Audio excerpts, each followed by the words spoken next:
Hi friends, welcome to my channel. Raju కుటుంబం ఒక కొత్త ఇంటిని కొన్నారు. ఆ కొత్త ఇంటి వల్ల ఎన్నో సమస్యలు తలెత్తాయి. ఆ విషయాలను మనం ఈ వీడియోలో చూద్దాం. ఈ వీడియోని లైక్ చేసి మరిన్ని వీడియోలు కోసం కామెంట్ చేయండి. దయచేసి సబ్స్క్రైబ్ చేసుకోండి. రాజు అనే యువకుడు తన కుటుంబంతో ఊరికి దూరంగా ప్రశాంతంగా ఉంటుందని ఒక ఇంటిని కొన్నాడు. కొత్త ఇల్లు కావడం వల్ల అందరూ సంతోషంగా కదిలి వచ్చారు. మొదటి రోజు అంతా బాగానే అనిపించింది. కానీ రాత్రి ఆ ఇంట్లో ఏదో వింత శబ్దాలు మొదలయ్యాయి.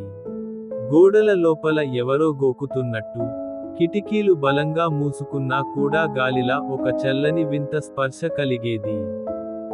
రాజు భార్య శివాని మొదట్లో, ఇది కొత్త ఇల్లు, బహుశా పాత నిర్మాణ ధ్వనులు కావచ్చు, అని పట్టించుకోలేదు. కానీ రోజురోజుకి పరిస్థితి భయంకరంగా మారింది. అర్ధరాత్రి గడియారం 12 దాటగానే వారి పిల్లల గది తలుపు తానే మెల్లగా తెరుచుకునేది. చిన్నారి పక్కన ఎవరో కూర్చున్నట్టుగా మంచం వంగిపోతుండేది. రాజు లోపలికి వెళ్ళగానే ఏం కనిపించేది కాదు. కానీ పిల్ల ఏడుస్తూ, నాన్న, ఇక్కడ తెల్లని బట్టలతో కూర్చుంది, అని చెబుతుండేది. అంతేకాదు, ఒకసారి ఉదయం లేచినప్పుడు గదిలోని గోడ మీద పసుపు రంగుతో రాసినట్టుగా, ఇది మా స్థలం, అని వాక్యం కనిపించింది. అది చూసిన శివాని భయంతో వణికిపోయింది. రాజు ఆ విషయాన్ని పొరుగువారికి చెప్పగా వాళ్ళు కూడా రాత్రిళ్ళు ఇలాంటి వింత అనుభవాలు ఎదుర్కొంటున్నట్టు చెప్పారు.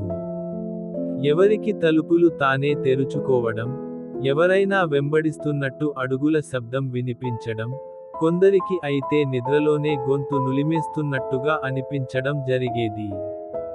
మెల్లగా ఆ కాలనీ మొత్తం ఒక భయంకరమైన వాతావరణంలో మునిగిపోయింది. పగటిపూట అందంగా కనిపించే ఇల్లు రాత్రివేళల్లో కీకారణ్యంలా మారిపోయేవి. వీధి దీపాలు ఒక్కసారిగా ఆరిపోవడం, గాలి లేకపోయినా చెట్లు వణికిపోవడం, పొగమంచు మధ్యలో నల్లని నీడలు తిరగడం వంటివి స్పష్టంగా కనబడేవి. ఒకసారి రాజు ఆ వింతలను తెలుసుకోవడానికి ఒక పండితుడిని పిలిచాడు.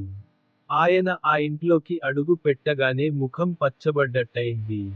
ఆయన గాఢంగా జపం చేసి, చివరికి చెబుతూ, ఈ స్థలంలో ఎన్నో దశాబ్దాలుగా సమాధులు ఉన్నాయి. మృతుల ఆత్మలకు ఇక్కడ శాంతి లేదు.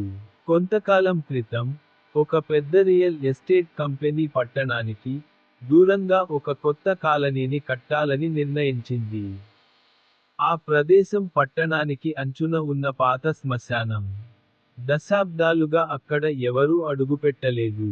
కానీ డబ్బు కోసం ఆ కంపెనీ పెద్ద పెద్ద యంత్రాలు తెచ్చి, పాత సమాధులను తొలగించి నేల సాఫీ చేసి అందమైన ఇళ్ళు, విల్లాలు, రోడ్లు కట్టింది. బయటికి చూస్తే అది ఒక కలల కాలనీలా కనిపించేది. వెడల్పైన రోడ్లు, స్ట్రీట్ లైట్లు, గార్డెన్స్, ఆట స్థలాలు, అన్నీ సౌకర్యంగా ఉండేవి. మృతుల ఆత్మలకు ఇక్కడ శాంతి లేదు. మీరు వారి విశ్రాంతిని భంగం చేశారు. అందుకే వారు ఇక్కడ తిరుగుతున్నారు. ఈ స్థలాన్ని పూర్తిగా పవిత్రం చేయకపోతే మీ కుటుంబం మాత్రమే కాదు, మొత్తం కాలనీ ప్రమాదంలో పడుతుంది, అన్నాడు. ఆ తర్వాత కాలనీలో వింత మరణాలు మొదలయ్యాయి. ఒక ఇల్లు యజమాని రాత్రికి రాత్రే గుండెపోటుతో చనిపోయాడు. మరొకరి ఇంట్లో పిల్లలు కనిపించకుండా పోయారు. ప్రతి సంఘటన తర్వాత ప్రజలు ఇల్లు వదిలి పారిపోతూ, ఆ అందమైన కాలనీ మళ్లీ వెలవెలబోయిన శ్మశానం వాతావరణంలోకి మారింది. రాజు కుటుంబం చివరికి ఆ ఇల్లు వదిలి వెళ్ళిపోయింది. కాని ఇప్పటికీ అక్కడికి ఎవరైనా వెళ్ళితే రాత్రి సమయంలో వింత కేకలు, నవ్వులు, కరిగిపోతున్న నీడలు కనిపిస్తాయి అని ఊరివారు చెబుతుంటారు. కొత్తగా నిర్మించిన ఆ అందమైన కాలనీ ఇప్పుడు మళ్లీ భయంకరమైన శ్మశానంగా మారిపోయింది.